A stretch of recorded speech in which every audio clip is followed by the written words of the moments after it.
माझी संगत आहे. तुम्ही बी एक आई, मी एक आई आहे. मी तर कधीच नाही विसरले. मग काळजाचा तुकडा आहे. तुम्ही तरी काय दिवसाला विसरशाल, पण मी नाही विसरणार. बघा ना, मंगळवारी मी कामाला गेल्या माग माहिती आता माझ्या संगत आहे. गावात सुद्धा मी आता कशी माहिती गावात सुद्धा माहिती होती सांग. पण मी आता रडणार नाही.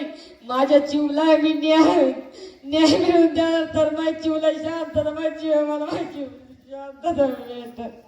आणि तू कोणतरी भाड्या त्याला ना पाहिजे शिक्षा आपली इशी पाहिजे द्या. मग डोळ्याने बघायचं मग त्या तरपडात आणि त्याला लगेच शिक्षण द्यायची, अशी शिक्षा द्यायची का तो असं पण तरपडू मेले पण तर मग डोळ्यासामनी तर माझ्या जीवच्या आत्म्याला शांत मिळत.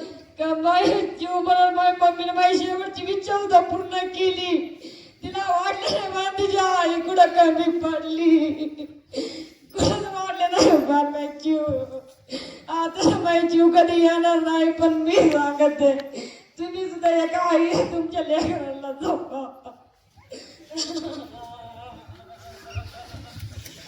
धन्यवाद.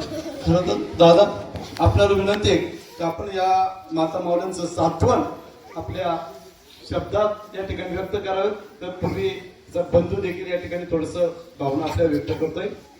आज माझी बहीण माझ्यासोबत नाही. तिला कोणी काय केलं तर ती माझी दादा मला नाही असं केले.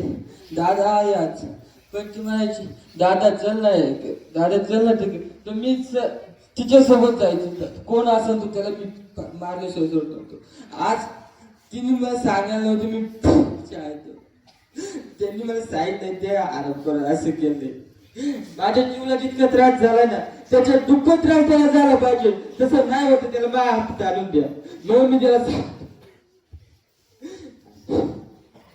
ही होती भाची जी त्याला आता राखी बांधणार होती. दादा मी मोठी राखी बांधणार तुला, असं राखी बांधायला नाही.